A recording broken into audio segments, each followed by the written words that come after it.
Hello and welcome to Volume 3, Disc 3 of The Secrets of Self-Hypnosis. With me, Adam Eason, copyright 2005. So now you're all ready and waiting with bated breath, no doubt, to start experiencing hypnosis and enjoying the state that I keep referring to, However, we have some wonderful things to do and learn about before we actually reach that stage. Now, before we can begin to get into the state of self-hypnosis, we need to ensure that while we are in the state of self-hypnosis, we know what to do when we're there. And we need to know the right kind of language to use when in self-hypnosis and how to be in control of the state of self-hypnosis. It is learning this information and preparing well for self-hypnosis that yields the most magnificent of success when you start using self-hypnosis. So first of all, I'm going to be giving you a structure which you can follow that's going to form the basis of every self-hypnosis session that you have. Okay, it is a map to ensure your success in each and every session. It's really easy to follow. Now I've put I've put this structure in a step-by-step model that I'm going to explain. And before I explain that model and the structure of self-hypnosis, I want you just to allow yourself to use your imagination for a moment and follow this rather strange ideas. Now, this may seem strange and irrelevant, but I assure you that there is some method to my madness here. Okay, so I'd like you to imagine that just a few feet away from you is a bright green alligator. You got that? Okay, a bright green alligator just a few feet away from you. Now, whether you can see these things, imagine them, or just sense them, just do whatever's right for you, okay? Now, this alligator is unusual in as much as it has 3 eyes. Yes, indeed, it's a 3-eyed alligator. Now, its first eye is signaling its true intention. It's frowning and leering as it's looking at you like you are its dinner. However, its second eye is completely different. It's safe and welcoming, giving you a look of safety. The alligator's third eye is twitching. It's blinking 1 to 10 times every 20 seconds or so. So really get that idea into your mind. This idea of a 3-eyed alligator with its 3 eyes doing those 3 different things. If you need to, keep coming back to this section and just making sure that you get this stuff in your mind. Now, beside the alligator is a huge barrel. Wooden barrel. Now, like in the old pirate films, those big wooden barrels with black sort of cast iron trimmings. On top of the barrel's a plate of chips. I know. What on earth is he going on about? Bear with me. Just use your imagination. Conjure this up in your mind. Okay. There's a plate of chips on top of the barrel. Next to this plate of chips are 4 bottles of sauce. The first sauce is spicy and hot. It's hot. The second sauce is mild and cool. The third sauce is indifferent, nothing special about it. And the fourth sauce is pungent, extremely pungent. It smells strong. You got that? Okay. So next to the plate of chips on top of the barrel, 4 sauces: hot, cool, indifferent, and pungent. Now, on the other side of the barrel, there is a cat. You can imagine whatever kind of cat that you like. Maybe the first one that pops into your mind right now. The cat is just continually digging away in the ground. Surely that's the behavior of a dog? Nope, this cat is continually digging beside the barrel, with the chips and the sauce on top, seemingly oblivious that there is a 3-eyed alligator on the other side. Okay, I know, it's all rather bizarre. Suddenly, who should arrive on the scene but a postman? Now, the postman delivers a gift that he leaves beside the barrel, cat, and alligator. The gift is an ornate egg, and the alligator and the cat both turn round and say, "Thank you" to the postman. Thank you to the postman.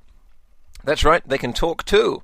So inside the ornate egg are 5 smaller items. The first item is a doll.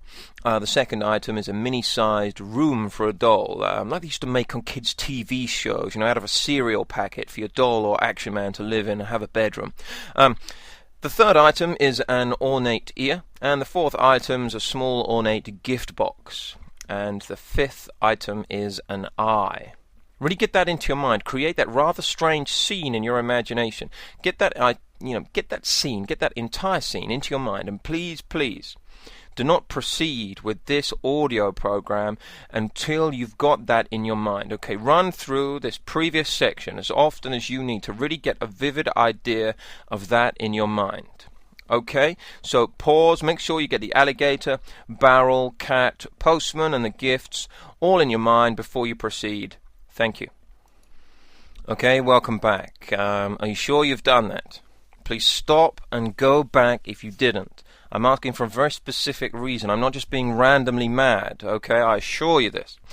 Now then, what I'm about to start talking about is the model of self-hypnosis. And what I mean by that is that this is the structure for you to follow for every self-hypnosis session that you have, for now anyway. Now I'm going to be showing you how to abandon that structure and really advance your self-hypnosis at a later stage. However, you need to learn this structure so that you can abandon it. Okay, I know it sounds ridiculous. However, you need to learn that structure and get it thoroughly inside there before you can begin to deviate. Now then, it's important for you to have this structure so that you can really get used to being in control of your self-hypnosis sessions and not just allowing your conscious mind to keep wandering off all over the place. Okay, so what you're going to be doing is finding somewhere comfortable, going through all of the settling down procedures that we spoke about on the previous CD. Okay, the things that suit you the most, and then going through the following structure, following this path to manage your self-hypnosis sessions. Okay, now the way to get into the actual hypnotic states is coming up later. Okay, the ways to formulate and deliver your suggestions, your programs to your unconscious when you are in hypnosis is in yet another disc as well.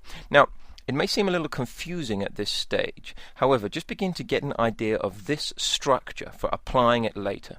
Okay, now, your control of your self-hypnosis resides in your conscious mind.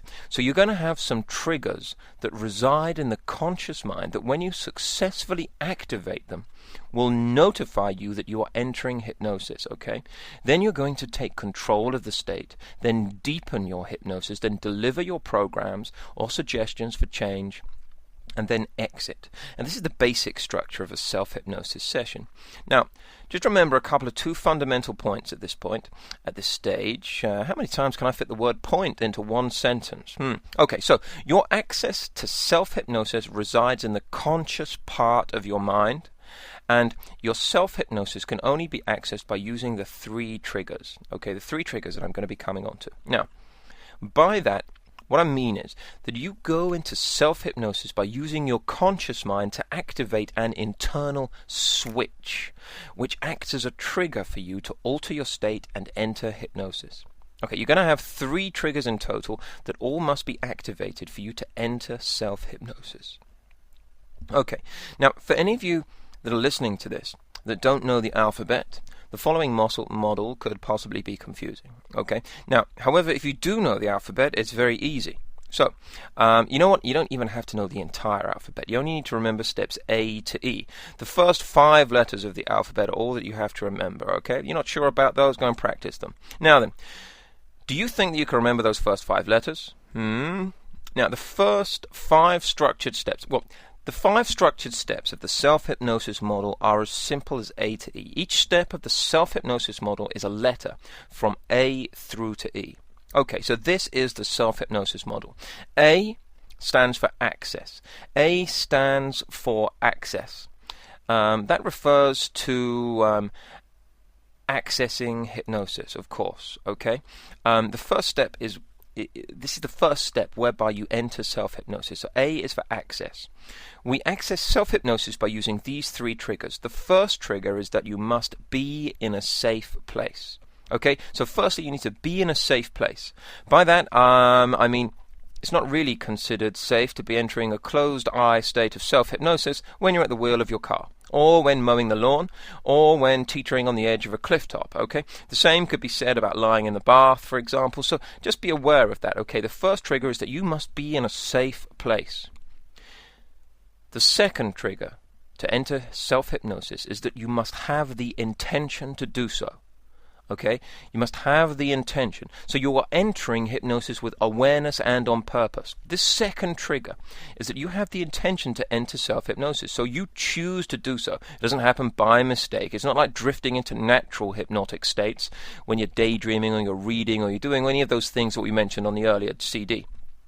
And then, excuse me, the third and final trigger for entering hypnosis is that you count from 1 towards 10. Entering hypnosis only between numbers 6 and 10. Then that is it. Okay. The third trigger then that you count from 1 to 10, entering hypnosis between 6 and 10 on a number that you decide beforehand. Okay. You can count in your mind, or you can count out loud, or just imagine watching the numbers. So, A for access. To access the state of hypnosis, you intend to do so, you ensure it's safe to do so, and you count from 1 to 10, entering hypnosis between 6 and 10. Having counted to your chosen number, you're then officially in self-hypnosis, and I'm going to show you how to actually do that later, so be patient. So that's how you access hypnosis. Be safe, have the intention to enter hypnosis, count from 1 through to 10. Those triggers mean that when you run through this properly, stage by stage, you're now officially in the state that you refer to as self-hypnosis. You may well not feel any different at this stage, especially in your early sessions. In fact, you're unlikely to. We're just beginning. Please don't just go through those 3 triggers and suddenly think to yourself, where's the lightning bolt? Because it's unlikely to be them just yet. Now then, B is for being in control. B is for being in control. So we need to get in control of our mind and of the self-hypnosis session. This is very simply done by just saying in our minds, with our conscious internal dialogue voice, the following. I'm in a deep hypnotic state, or I'm in deep hypnosis. Okay, so I'm in deep hypnosis. I'm in full control. I'm responding hypnotically only to my intended suggestions, and I'm fully protected from random thoughts, random images, and random sounds becoming hypnotic suggestion. Okay, so by doing this, you remind yourself that you are in control, you are in hypnosis, and you give authority to your intended suggestions or programs, and you're fully protected from random thoughts, sounds, and images, okay? Control, hypnosis, intended, protected, okay? C-H-I-P. Chip, you can even use that word to remember it, okay? Control, hypnosis, intention, protection. Okay. And so you just say to yourself, I'm in control, I'm in hypnosis, I give authority to my intended suggestions, and I'm fully protected from random thoughts, sounds, and images. So this step B is for being in control. Okay, so C stands for continually deepening. Okay, continually deepening. Having entered hypnosis and taken control of the session, we now want to deepen the state for ourselves. Okay, depth, as I said earlier, it's a misnomer, and of course only exists within our minds. But this is a discussion for another time, another audio program, whatever.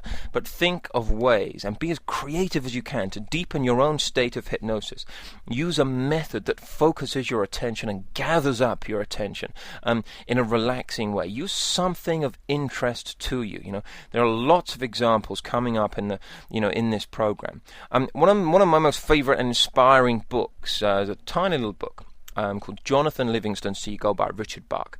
I love that book. I always loved the idea of being a seagull, perfecting the art of flying, gliding a few feet above the water's surface, and then rising up and diving down at speed. You might use some of these ideas as methods of deepening your hypnosis experience. So maybe you can imagine walking deep into a forest.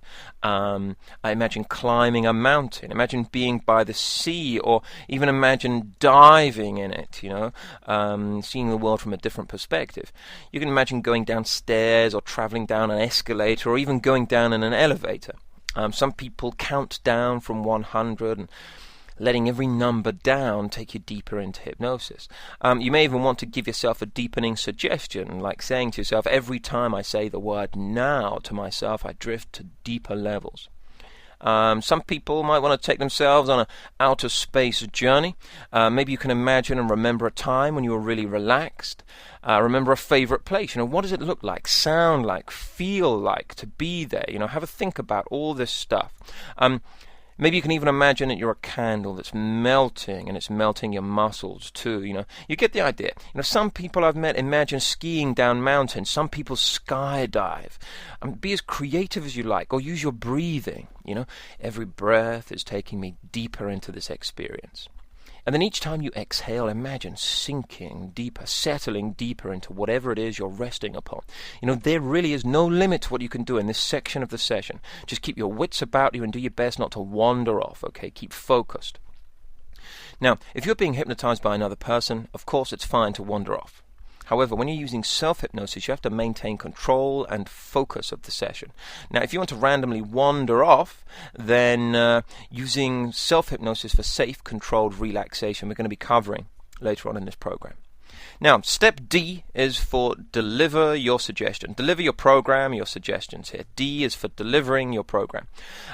Having sufficiently deepened your state of hypnosis, it's now, at this stage of the session, that you enter or deliver your suggestions or your programs for change. Okay, so your program's going to be a series of suggestions that have formed a program. Now, we're going to be covering how you actually deliver the programs later on. There's many methods. But before we proceed into it at more detail, there's just a couple of things just to bear in mind about entering your programs and delivering them to your unconscious right now. Make sure that you choose your chosen method that we're going to be talking about later, but also that you are enthusiastic. You sell it to yourself. Show yourself that this is important. If you've written a program about stopping smoking or reducing weight and you want to install a program in a self-hypnosis session, you've got to show yourself that you mean it. Okay? Remembering to be enthusiastic about a program for change is important. I'm not saying you've got to be sort of rabid, foaming at the mouth with enthusiasm like I am. You just want to let yourself know that it's important to you to affect the change that you want to achieve. So ensure that you deliver it with an open mind and with enthusiasm. Have the correct, progressive and positive expectation about the success of the program too. Now then, before you exit hypnosis, take a moment or two, or whatever period of time that you like, to thank your unconscious mind. Thank your unconscious mind. Either say thank you in your mind, or you can do what I do, and that's to imagine embracing my unconscious self as if it were a person or a friend or a creature, something. This is all part of the nurturing relationship with yourself, with your unconscious mind. You want as wonderful a relationship as you can with your unconscious mind, so that you're tuning into what it responds to the most, and you're creating a good level of harmony within yourself. As with any good relationship, as it develops, you'll get more from it. My teacher was taught by an Australian hypnotherapist, and he always referred to his subconscious mind as Sabi. And my teacher refers to his unconscious mind as Sabi. He even says thanks Sabi at the end of each self-hypnosis session. And I've worked with many people that have had names for their unconscious, which has made it easier for them to develop a wonderful acquaintance and a relationship with their unconscious mind. You may want to do the same. I think this is I think it's a lovely idea. The notion that you're really getting to know yourself and appreciate yourself and what makes you happier and happier. I had a guy who came on one of my seminars, and he mentioned to everybody in the room, and the reason I'm happy to mention it now is that he mentioned it quite openly to everybody else in the room, that the first time he'd had sex, his partner had said to him, she had said to him, oh, that was great, tiger.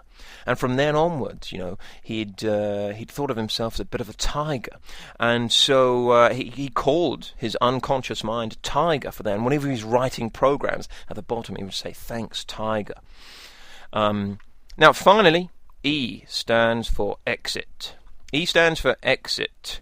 Coming out of hypnosis simply involves you counting from 1 to 5. Okay, so you can count aloud, or you can count in your mind. Whichever way you do so, when you count 5 and open your eyes, you signal the end of that self-hypnosis session.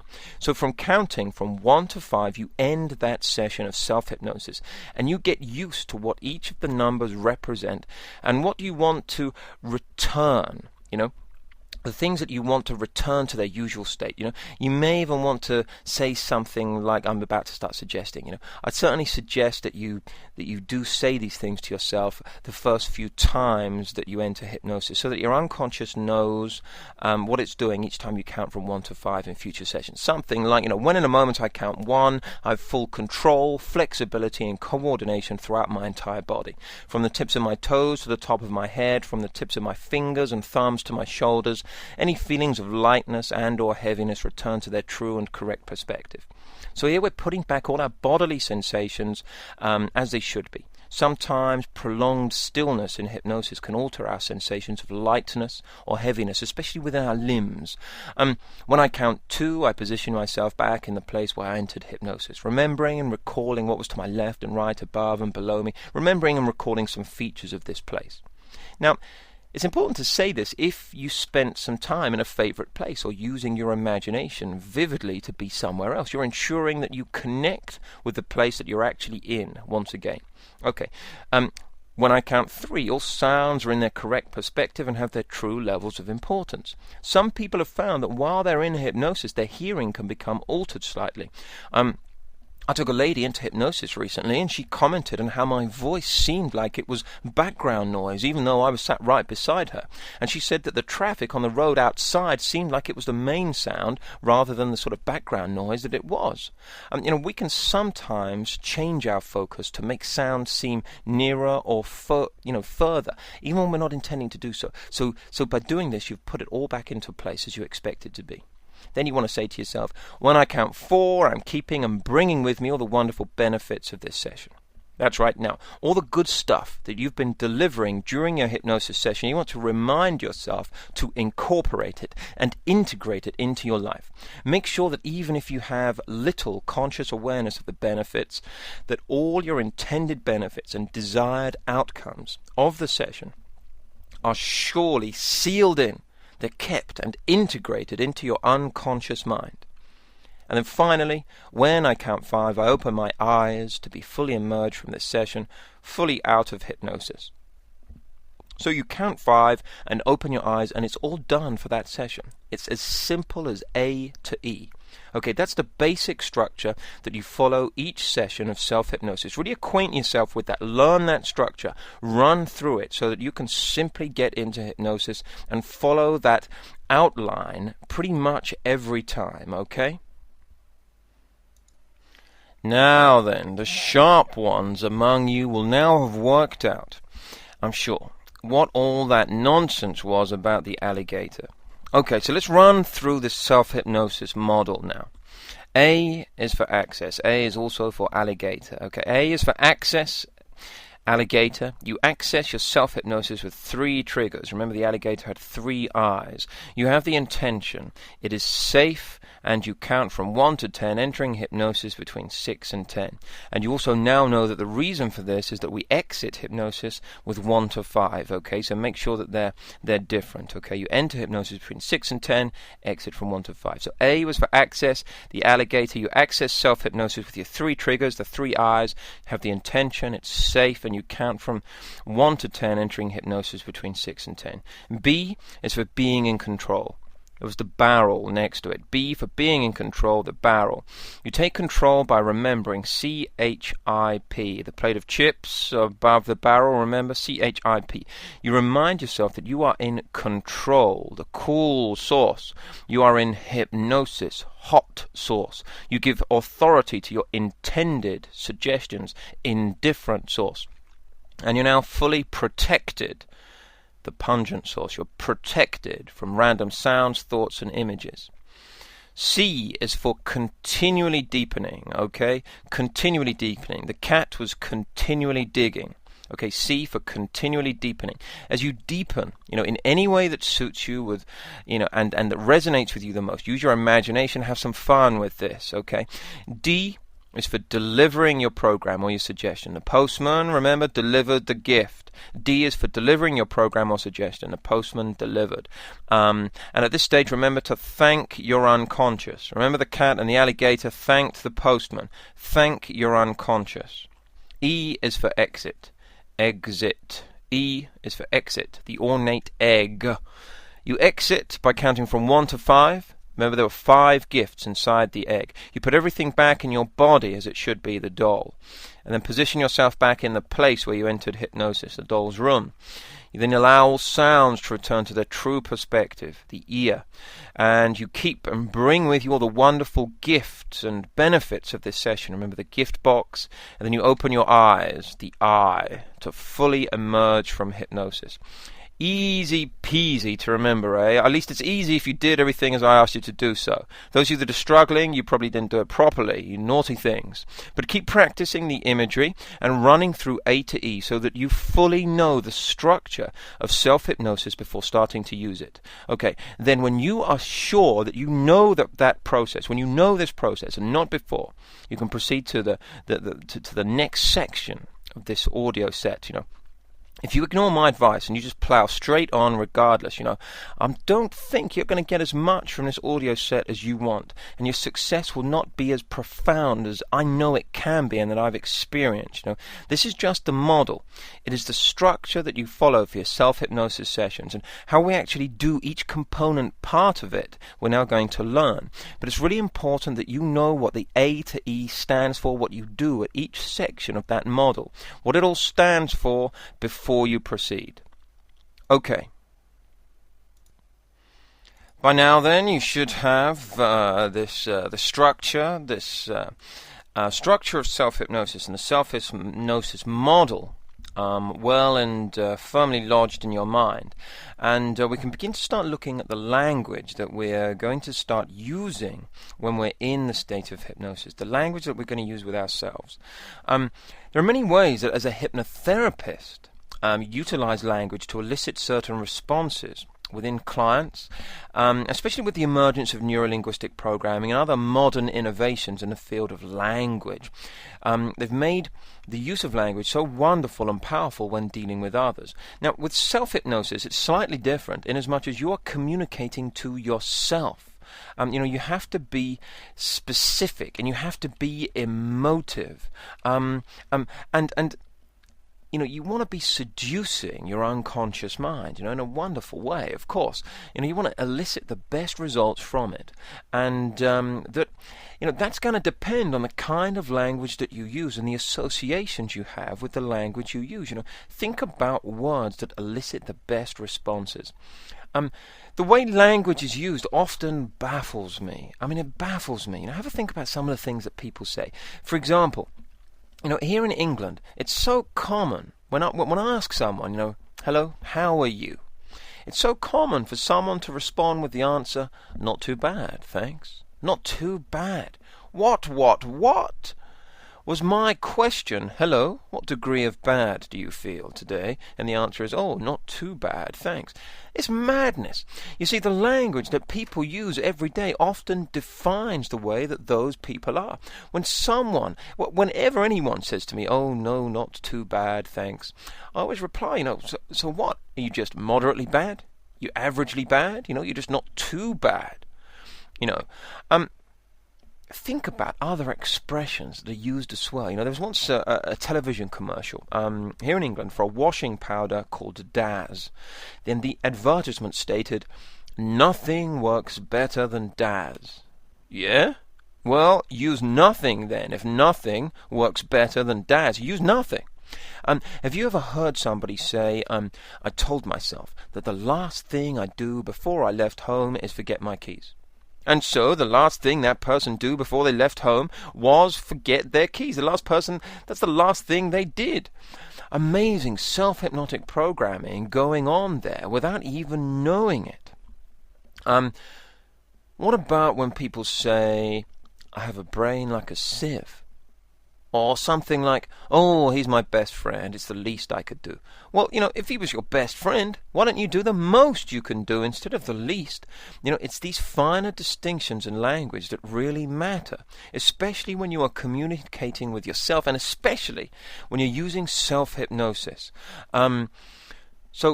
Before we start going into self-hypnosis, we need to be aware of the suggestions, the programs that we're going to give ourselves when we're there and how we're going to form our programs for change. Now, when I'm referring to programs for change, what do I mean by programs? What I'm talking about here is a script that you write that you can then deliver to your unconscious. Remember, step D in the self-hypnosis model stands for deliver your suggestion or program. Well, it's that part of the self-hypnosis session that we're dealing with now, okay? Because before you can deliver a program or suggestion to your unconscious mind in your self-hypnosis sessions, you need to have that program created. And before you can create and formulate your programs, you need to be aware of the best kind of language to use and how to really get the most from the programs that you're going to be creating for yourself. Now, if you look on the internet or you look at some book companies, specialist book companies, you can buy loads and loads of books filled with scripts that some hypnotherapists can use or for self-hypnosis. And I've included some scripts in the additional material for this set. However, and this is really important, okay? Really important. Write this down or think about this. I recommend highly that you use the golden information in this section of the set, to create your own scripts, your own programs for change. If you have invested the time and energy in doing that, you will know at all levels that this is important for you to make that particular change. Also, my script or the scripts of another writer might not be the kind of language or expressiveness that resonates with you. Its components may not be congruent with you if someone else has created the script. Avoid taking shortcuts. There's no real shortcut to success. We're all unique individuals and we all respond uniquely to different things. And you are the one person who knows how best to push your own buttons. So what you respond to the best and most powerfully, you are going to know a lot better than myself or anybody else. So you're going to forge these programs like a piece of prose, a script, and I'll be showing you how to actually deliver them into your unconscious mind later on. All we need to focus on now, is the program itself, okay, just the content, and how you want to deliver the change to yourself in the most effective way for you. Now, I'm going to run through now some guidelines for you to follow when you're creating your own programs for change. Remember, this is not the law. You do not have to follow everything here to the letter. Your programs will be most successful when they're congruent with you and your style, your wording. What I'm suggesting here in this section of this set is that these guidelines that follow, may well enhance the effectiveness of the programs and the things to be aware of, to bear in mind, okay? So before you begin writing your programs for change, think about what the outcome is that you most desire. Think about how you'd like to be. Think of what the benefits will be to you and bear in mind these following guidelines, okay? Number one is write it down and read it through several times. Okay, so once you've written out the suggestion, put on your editing hat. Have any words entered without your intention? Are you happy with the finished result? Do you get a good feeling about it? Remember that during this early period as a self-hypnotist, one suggestion per hypnosis session can possibly be more successful than giving many. Then work your way up to more complex programs of change, like your program for world domination can come later. Okay. Number two, keep it simple. Be specific, concise, and precise. It's best to be specific about the outcome and vague about how exactly you'll achieve it, okay? Other than suggestions for comfort and safety, it's better to leave it to your unconscious often.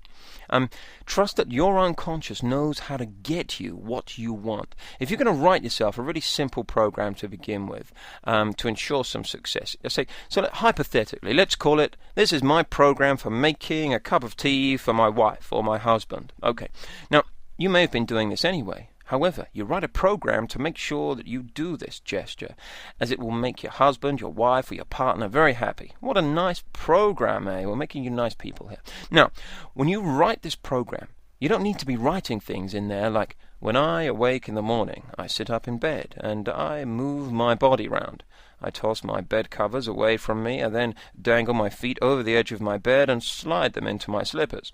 I then stand up and walk step by step to the kitchen and put on the kettle. La da da da da da da. This is just not necessary. You can simply write, in the morning I make my wife or my husband or my partner a cup of tea. I make a cup of tea.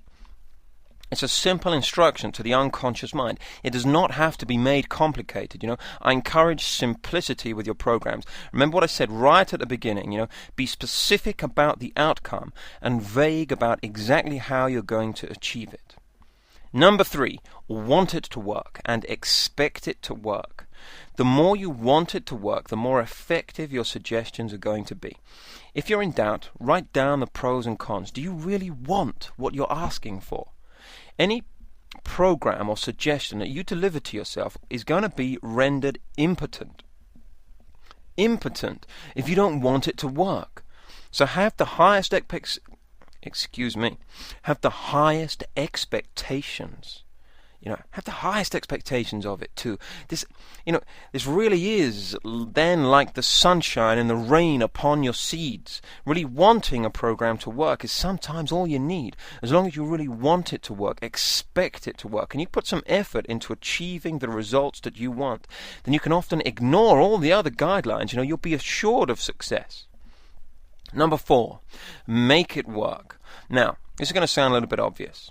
Making it work. Give yourself a suggestion, as I mentioned earlier, that you'll make a cup of tea, that you'll make your spouse a cup of tea when you get up in the morning. Now, you may well have been able to do that anyway. You might have been going to do that anyway. However, if you used your hypnosis to ensure it happening, you're beginning to align your conscious and your unconscious minds. You're making them move in the same direction, pull in the same direction. You're generating success from the start. When you create success, you have more firm foundations to build from. Your unconscious mind will associate successful implementation with your self-hypnosis and begin to really supercharge the programs that you create and that you deliver to yourself. Now then, number 5, think it through. Think it through. Do not proceed if there's any doubt about your program or the suggestions contained within it. When you're in doubt, think about your program. Think about what it is you've written. Do what you can to remove the parts that you're not happy with, and only then proceed. Think of all the possibilities of what your suggestion could mean and the consequences of it. Your unconscious mind is very literal, and it will give what you ask for. For example, you might use your self-hypnosis one morning before work and tell yourself, everything that happens to me today makes me happy. Sounds like a nice idea, doesn't it? Unless you arrive at work to be told by your boss that his dog died in the night. You and your career do not want this to make you happy. It could have detrimental effects if you start skipping around and being happy as a result of their sad news. Now, I'm exaggerating here, of course. However, it's more likely to be remembered by you that way. Second of all, what are we up to here? Number 6. Okay. Ask for what you want, not what you don't want. Ask for what you want, not what you don't want. State your goals and the objectives in the positive. Your unconscious responds accurately when given specific instructions. I really want you to think about the difference between moving away from what you don't want and moving toward that which you do want, okay? Whatever you focus on the most will be what you'll get more of, regardless of whether it's positive or negative, okay? Whatever you focus on the most will be what you'll get more. Just think about that, Someone may want to reduce weight by no longer eating cream cakes. So they tell themselves over and over not to eat all those lovely cream cakes. Essentially, they're painting their internal environment, the insides of their brain, with the message of the cream cakes. It's like driving towards a lamppost in a car, staring at it, accelerating and saying, I hope I don't hit that lamppost. Whatever you focus on, you stick yourself to. If you keep focusing on what you don't want, even if it seems that you are pulling away from it, you'll keep being pulled back towards it. Instead, it would be better to focus on achieving and maintaining the size, shape, and weight that pleases you, moving towards the goal of how you want to look and feel, being your ideal weight. This idea that you can't not think of a pink elephant. This is because negation is processed differently by neurology than it is in language. If I say, don't smile, Don't smile. Your neurology has to process the meaning of the word smile, even to understand what I'm talking about. Human beings, by the way, don't think of a pink elephant. Okay, human beings are goal-oriented. Our neurology and our physiology are adapted to move towards the ideas. That's the pictures, the sounds, the feelings that we hold in our minds. So for this reason, it's important to be selective about the ideas that you keep in your mind. Because what you focus on is what you get. Because you will get what you focus on. It's true. Now, if you're unsure what you've been focusing on in your life up until now, there's a quick way to find out. Look at the results that have been showing up in your life. On some level, the results that you've been getting are a reflection of what you've been putting your attention and your energy into. Okay, so firstly, stop and think. And then figure out what you've been focusing on. Make a list of the main results that you've been getting in your life. Okay, the results that you've been getting are an accurate measure of what you've been focusing on. If you have a bulging bank balance and you're experiencing lots of material wealth, well done. You've created that result by focusing on the abundance in your life. If you're in deep debt, congratulations also. That could sound like I'm being ironic, but I assure you I'm not. This still marks quite an achievement. You've managed to create that result by focusing your energy and your attention on lack of material wealth. This is how powerful your mind is. The notion of material wealth is just to illustrate this point, by the way. As far as this book is concerned, I hold no position on what your interpretation of wealth is. And I know what mine is. Okay. Now, at this stage, review your list. Have a think about that. Review your list and identify the results that you're most pleased with. And, congratulate yourself for having achieved these results. Show gratitude to yourself. Now, you may find certain things on your list that you're really happy to have in your life, but you didn't make a conscious effort to bring about. Perhaps you have some great friends who you really care about, or a happy relationship. Maybe your health is particularly good, or you experience a deep sense of peace a lot of the time. Whether you're conscious of it or not, these are a result of what you've been focusing on. Identify areas where you'd like to change your results. It may be that there are some areas on the list that you're not yet happy with. Happy or not, these are the results that you've been getting. So the next thing to do is accept that your current results reflect your current reality. Okay, when you accept this, then you can begin to move in another reality. Another direction. Otherwise, you're trying to kid yourself, and there's little value in not being true to yourself. So, your current results are the way it is, but not necessarily the way it will be. Once you accept things as being how they are, then it's much, much easier task to change them to how you'd like them to be. Acceptance of your current reality is a quick way to meet yourself at your own map of the world, which is the best place to start for creating something new. So next, you can decide how you want it to be. Begin thinking how you're going to use your self-hypnosis to create this. In each area that you're not yet happy with, decide how you want it to be. For example, if you're single and you want to be in a relationship, then that's how you want it to be. If you're in the red and you want to be in the black, then that's how you want it to be. If you're a smoker and you want to be a non-smoker, okay, you're getting the idea. Now, next up, learn to pay attention to your thoughts. Every time you catch yourself focusing on what you don't want or you don't have, stop and focus on what you do have in this area. When you create programs of change for yourself and you use self-hypnosis, be aware of the great things you do have and concentrate on what you want to move towards. If you want to increase your wealth, every time you catch yourself worrying about bills, focus on the pennies, pounds, the dollars, the drachmas, the yen that you already do have, no matter how few it may be. Now, if you want to get into a relationship, for example, every time you find yourself moping about how you're not in one, stop and think about the relationships you do have or have had. The most useful emotion to access when you are focusing on what you wish to increase is so often gratitude. Then stop and move toward what you want to have more of. Please remember this point when you're writing your self-hypnosis programs for change.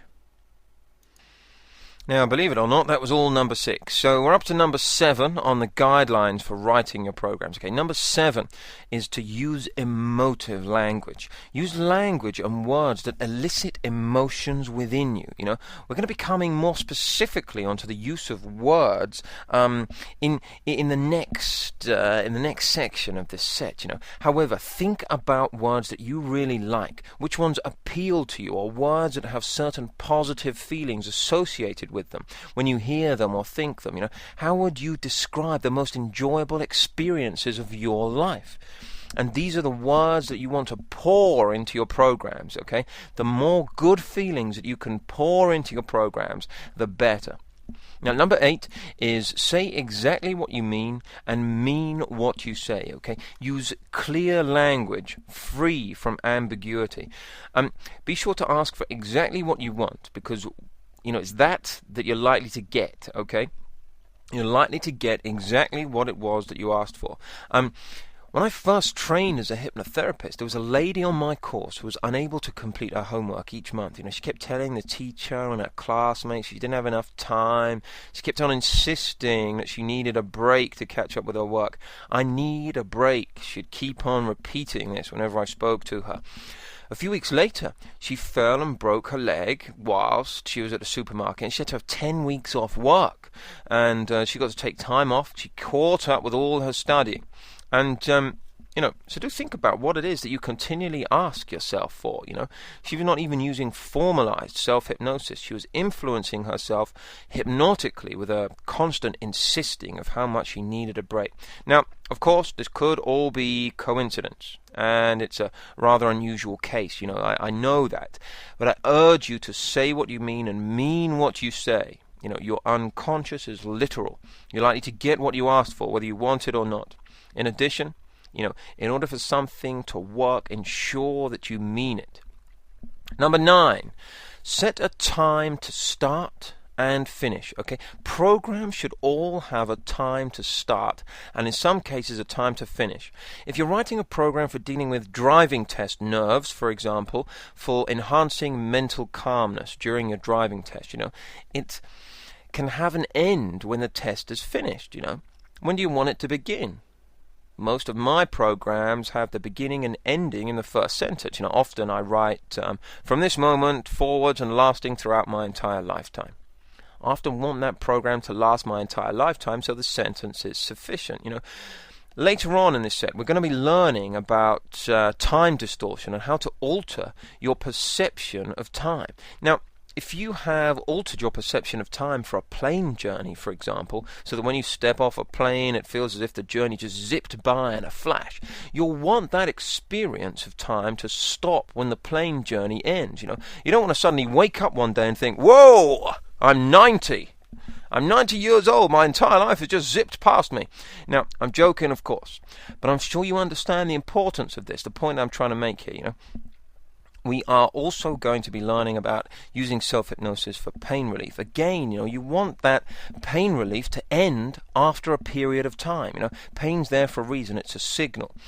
You don't really want to be pain-free for longer than a set period of hours at any one time, okay? So, remember, give your programs a beginning and an ending. Number 10, label your suggestions. Give them a title. Okay, title your programs. This makes altering them, boosting them, or removing them a lot easier. You can then refer to them when you use your self-hypnosis to alter an easier program or an existing program. Now, this is much easier. It's much better than going into self-hypnosis and saying to yourself, okay, that program I delivered to my unconscious a few weeks ago, I think, about excelling in my exams, that program is now changed to... You can understand where I'm coming from with this, can't you? Now, if for any reason a program is no longer valid or it has expired, then it can be removed if it's got little... You know, if it's got a title and a way of removing it, you know, you can just refer to, you know, my program entitled "Program for Exam Excellence" is now removed, null and void.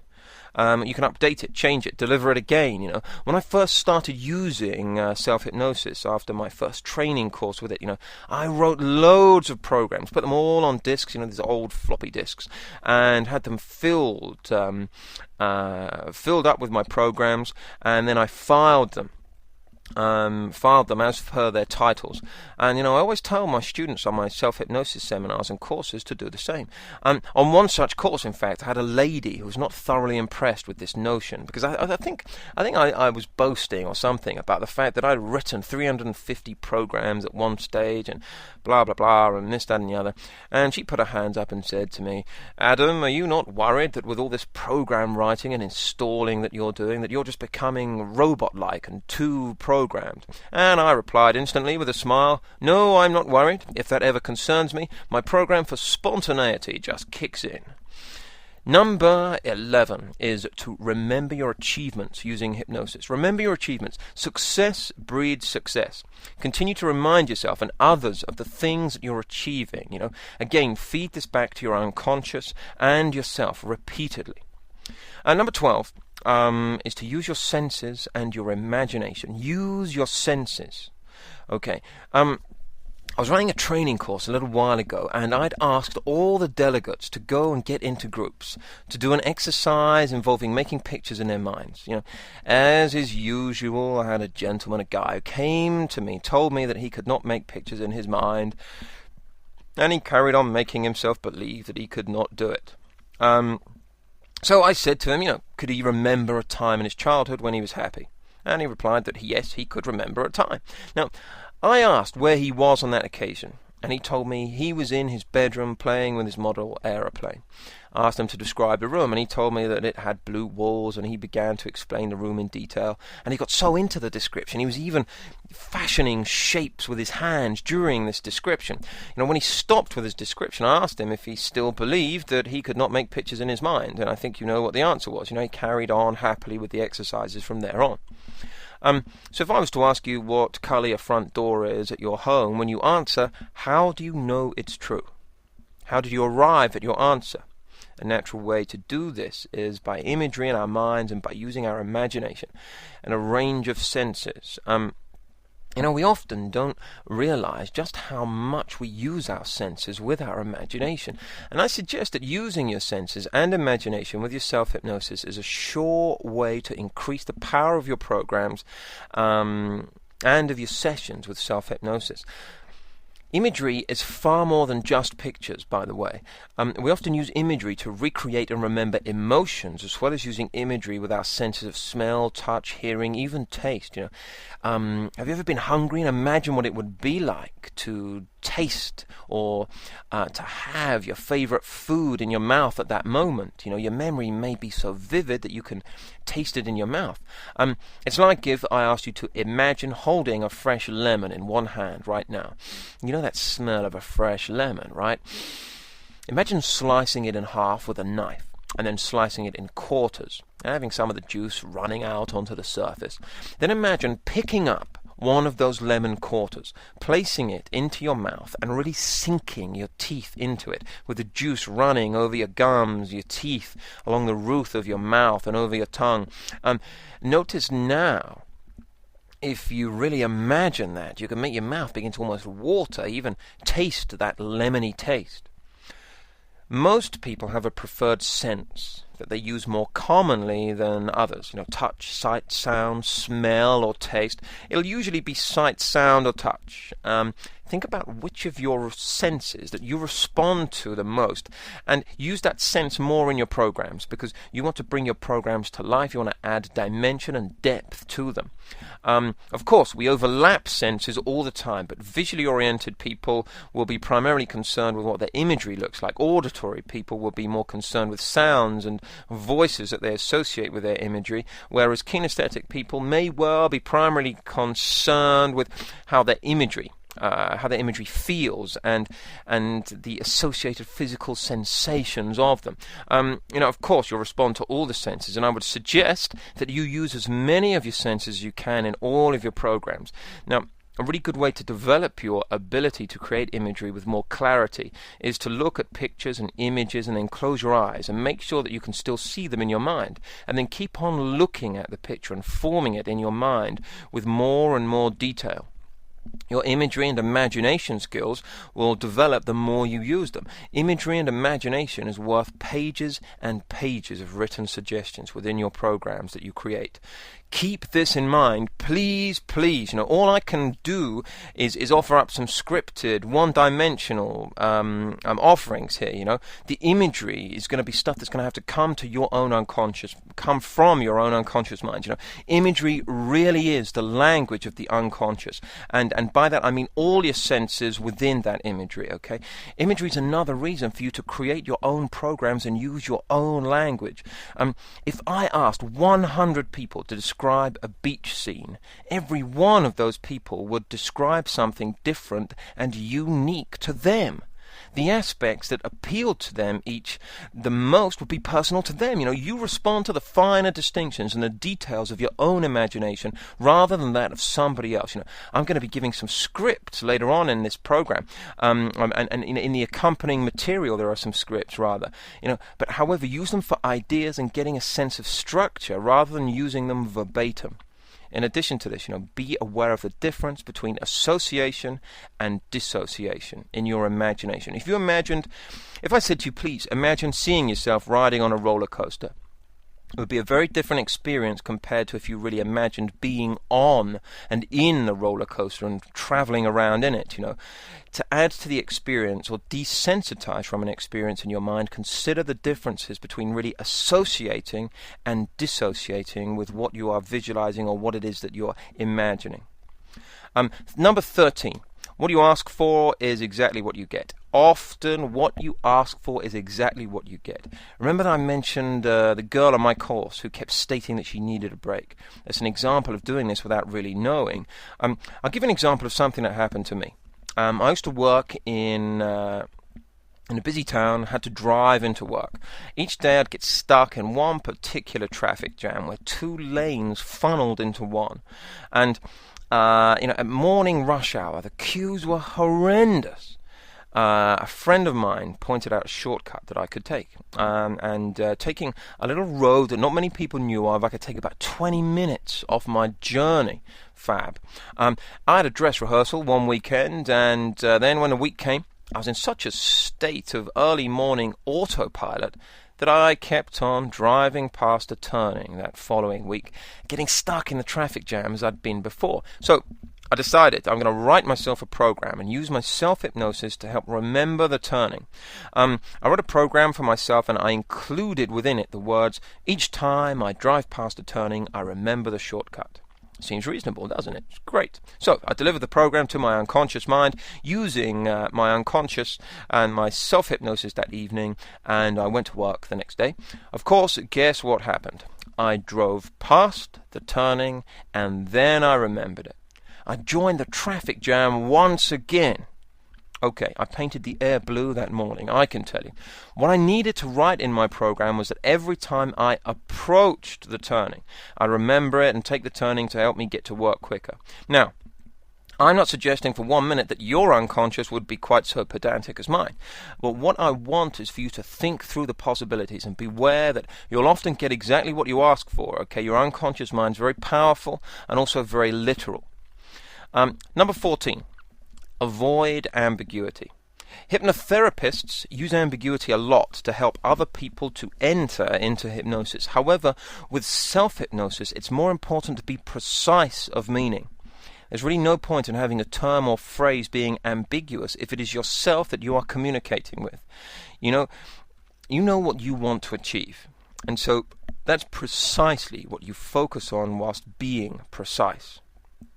Now, when I say avoid ambiguity in your self-hypnosis programs, what I mean is avoid phrases that your unconscious mind could interpret in a way or in other ways that you were not intending. You may want to reconsider referring to the whole of your head when treating a headache, for example.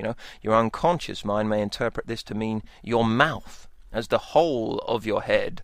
In addition to that, referring to tomorrow or the day ahead is also ambiguous. This is because your unconscious mind is experiencing now, and tomorrow never comes when you are experiencing now. Okay. Number 15 is avoid hallucination. Avoid hallucination. Now, this may well be something that you may have turned your nose up if you're at college. I would have done too. However, I mean a naturally occurring kind of hallucination. Have you ever thought that you could not find your keys, for example? You looked on the table several occasions. In fact, you stared at it on several occasions, and you couldn't see your keys. Yet, later on, there they were on that table. Simply a negative hallucination. So, be aware when you're writing your programs that you consider using phrases such as, I'm seeing things more clearly now. It might cause things to become invisible, for example. Now, number 16, reward yourself. That's right, give yourself rewards that you deserve. Include rewards in your programs. As a result of stopping smoking, I am healthier. As a result of having more confidence, I enjoy social occasions more. When I stop biting my fingernails, I feel more beautiful. When I achieve and maintain my ideal weight, I can wear those clothes that I've not been able to wear for years. Okay, you get the idea. Think about how you'll benefit from achieving your goal. Number 17 is provisional clauses. Provisional clauses. If I was to write into a program something to do with having better quality sleep. Now, I might want my sleep to be more and more undisturbed. However, I would want to put in a provisional clause, something along the lines of saying, my sleep is more and more undisturbed. Undisturbed, that is, unless there is an emergency. And an emergency, as I know, is anything that requires my immediate attention.